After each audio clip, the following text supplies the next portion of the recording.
भगवान श्री कृष्ण गीता में स्वयं कहते हैं, यदि कवि के ऊपर यदि कौवा चढ़कर जोर जोर से करें और दोनों आपस में प्यार करते समय मनुष्य को दिखे तो क्या संकेत मिलता है। आज जो कहानी हम आपको सुनाने जा रहे हैं, यह कहानी कौवा और कवि की कहानी है। प्रिय साथियों, इस कहानी के अंत में कौवा ने ऐसी 3 बातें बताई हैं और कहा है कि जो मनुष्य इन 3 बातों पर अमल करता है वह कभी गरीब नहीं रहता, कभी भी गरीबी नहीं भोगता है। यदि इस कहानी को पति पत्नी मिलकर एक साथ सुनते हैं तो उस घर में कभी लड़ाई झगड़े नहीं होते, और यदि पूरा परिवार एक साथ बैठकर इस कहानी को सुनता है तो उस घर में कभी गरीबी नहीं आती है। दोस्तों, आज की कहानी ढेरों सारी प्रेरणाएं देने वाली है। दोस्तों, यदि आप भी गरीब नहीं रहना चाहते, दुखी नहीं रहना चाहते, घर के कलह से परेशान हैं, तो इस कहानी को पूरा सुनिए।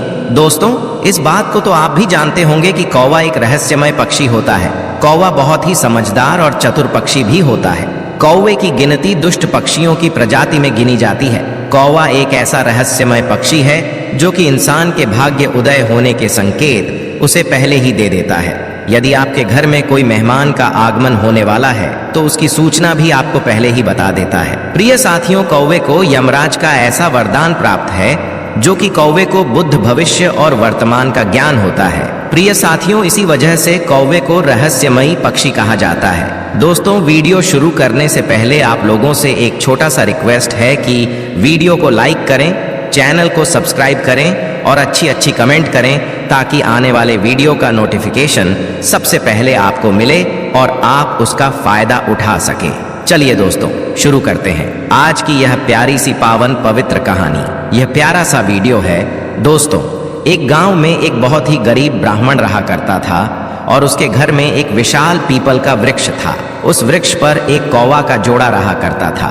वे दोनों पति पत्नी बहुत ही बुद्धिमान थे और वे ब्राह्मण भी बड़ा ही सीधा सादा और सच्चा इंसान था। वह बेचारा ब्राह्मण गरीबी का जीवन जी रहा था, ठीक से अपने परिवार का पालन पोषण भी नहीं कर पाता था। ब्राह्मण उन दोनों कौवा और कवि का बहुत ख्याल रखता था। उनको खाने को भोजन देता था और पीने के लिए पानी देता था। उस ब्राह्मण के दिल में पक्षियों के लिए बहुत दया थी। प्रिय दोस्तों, वह कौवा और कौवी भी उस ब्राह्मण के घर पर बहुत खुश रहते थे। कौवा को अपने लिए भोजन लेने के लिए कहीं जाना भी नहीं पड़ता था। वह गरीब ब्राह्मण कौवा कवि को भोजन उनके घोंसले में ही रख दिया करता था। फिर एक दिन कवि कौवा से कहती है कि पियाजी, इस गरीब ब्राह्मण का मन कितना अच्छा है, हमारी कितनी सेवा करता है, परंतु यह आवश्यकता से ज्यादा सीधा साधा है। यह गरीब ब्राह्मण अपने भोलेपन के कारण अपना आत्मविश्वास खो चुका है, अपने परिवार का पालन पोषण भी ठीक प्रकार से नहीं कर पाता है। तब कौवा कहता है कि प्रिय, इसके जीवन में बहुत कष्ट है। तब कवि कहती है कि पियाजी, संसार में यह 6 कष्ट बड़े दुखदाई होते हैं। सबसे पहला दुख पत्नी का वियोग, दूसरा दुख अपनों द्वारा किया गया अपमान, और तीसरा दुख बचे हुए कर्ज को नहीं चुका पाना, और चौथा दुख राजा की सेवा करना, और 5वां दुख है दुष्ट पुरुषों की संगत करना, और छठा दुख है गरीबी में जीवन व्याप करना। दुखों के कारण मनुष्य का शरीर बिना अग्नि के ही जलता रहता है। कवि कहती है कि इस ब्राह्मण को अत्यंत चिंतित और लाचार देखकर एक दिन कौवा और कवि ने आपस में विचार किया कि हमें ब्राह्मण की कुछ मदद करनी चाहिए। बेचारा ब्राह्मण हमारे लिए इतना कुछ करता है, सारे पक्षियों की इतनी सेवा करता है, इसके बदले में हमें इसके लिए कोई काम धंधे का इंतजाम करना चाहिए ताकि इसका और इसके परिवार का जीवन सुख से व्यतीत हो सके।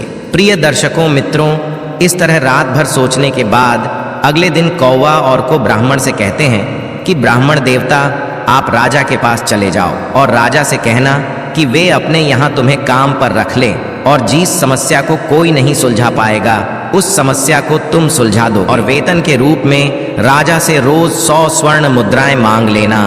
कौवा और कवि की इस बात को सुनकर ब्राह्मण कौवा से कहने लगा कि हे पक्षीराज, इतनी मुझ में काबिलियत कहाँ है जो मैं राजा की समस्या का समाधान कर पाऊंगा। तुम दोनों मुझे कहते हो तो मैं चला जाता हूँ। कौवा और कवि के कहने से वह गरीब ब्राह्मण राजा की दरबार में पहुंच गया, और जैसा दोनों कव और कवि ने कहा था, ब्राह्मण ने राजा से वैसा ही कह दिया और हर रोज की वेतन के रूप में 100 स्वर्ण मुद्राएं भी मांग ली। तब राजा कहने लगा कि ब्राह्मण, जानते हो 100 स्वर्ण मुद्राएं हमारे यहाँ मंत्री को भी नहीं मिलती हैं और तुम हमसे 100 स्वर्ण मुद्राएं पाना चाहते हो। ब्राह्मण ने सिर झुकाकर उत्तर दिया कि हाँ महाराज, 100 स्वर्ण मुद्राएं से कम नहीं लूंगा। मंत्री ने ब्राह्मण को देखा कि उसका रंग सांवला है, शरीर बहुत कमजोर है, मैले कुचले फटे पुराने वस्त्र हैं, सिर पर फटी हुई पगड़ी बंधी हुई है। उसका चेहरा बता रहा था कि वे ब्राह्मण बहुत गरीब हैं। फिर भी मंत्री को न जाने क्या सूझी। उसने राजा से कहा कि महाराज, इसे आप 100 स्वर्ण मुद्राएं वेतन में रख लीजिए। यह ब्राह्मण गरीब तो है, पर जब 100 मुद्राएं से कम में नहीं मांग रहा है तो इसमें कोई ना कोई काबिलियत जरूर होगी। तब राजा बोला कि मंत्री जी, यदि मैं इसे 100 मुद्राएं में रोज पर रख लूंगा तो क्या दूसरों के साथ अन्याय नहीं होगा? हमारे पुराने दरबारी इतने रुपए नहीं पाते हैं। फिर मंत्री ने कहा कि महाराज, ब्राह्मण यदि 100 स्वर्ण मुद्राएं पाने की जिद कर रहा है तो जरूर कोई ना कोई विशेष बात इसमें होगी। प्रिय दर्शक मित्रों, मंत्री और आगे कहता है कि महाराज, इसके चेहरे को देखकर किसी भी निष्कर्ष तक मत पहुंच। मंत्री के बार बार आग्रह करने पर राजा ने ब्राह्मण को अपने यहां काम पर रख लिया।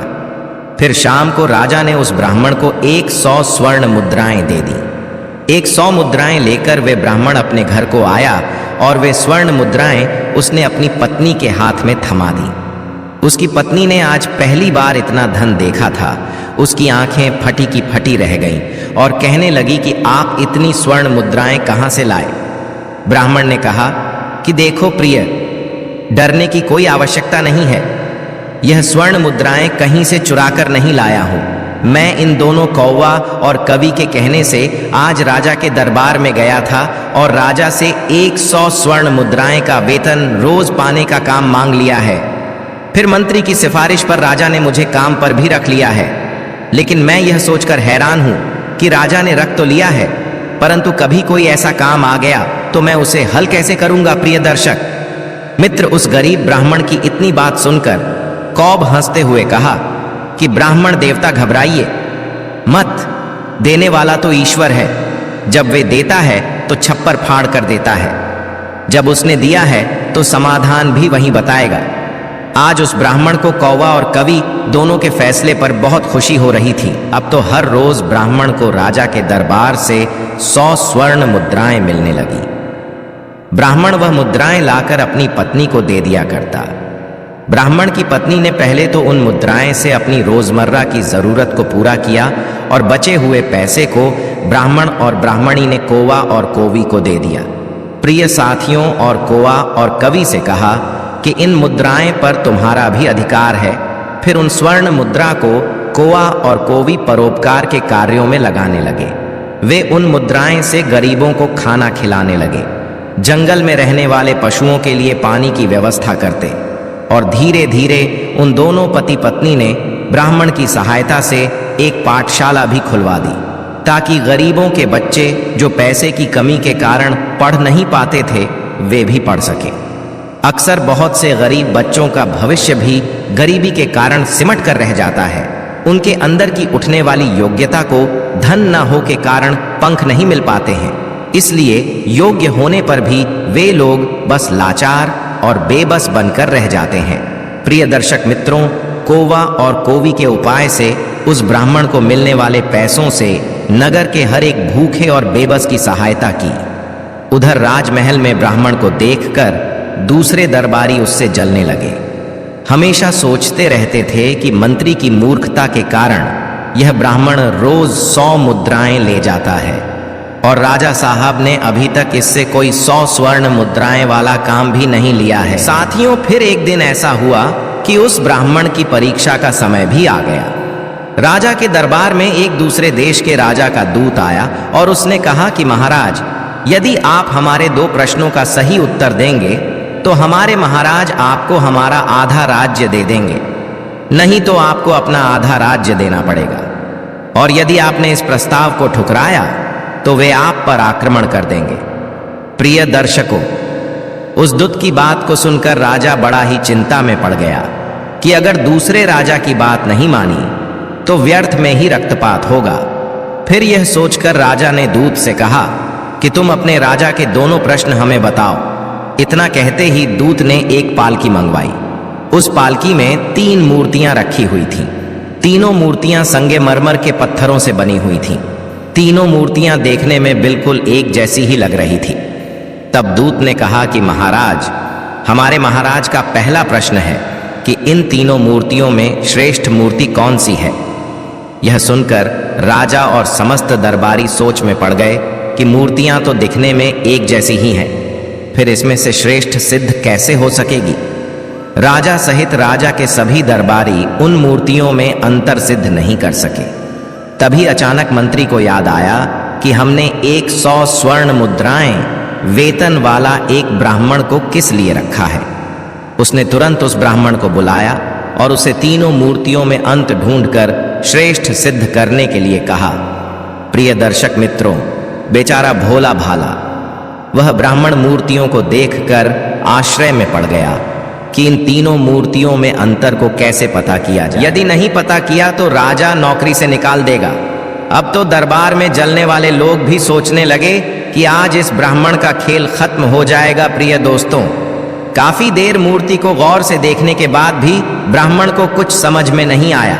ब्राह्मण ने कहा कि महाराज, इन मूर्तियों को एकांत कक्ष में रखवा दीजिए, तब तक मैं घर होकर के आता हूं और लौटकर मैं इन तीनों मूर्तियों में अंतर को आपको जरूर बता दूंगा। प्रिय साथियों, उस ब्राह्मण की बात को सुनकर कौवा ने कहा कि ब्राह्मण देवता, जब तीनों मूर्तियां दिखने में एक जैसी है तो अंतर उसके अंदर होगा।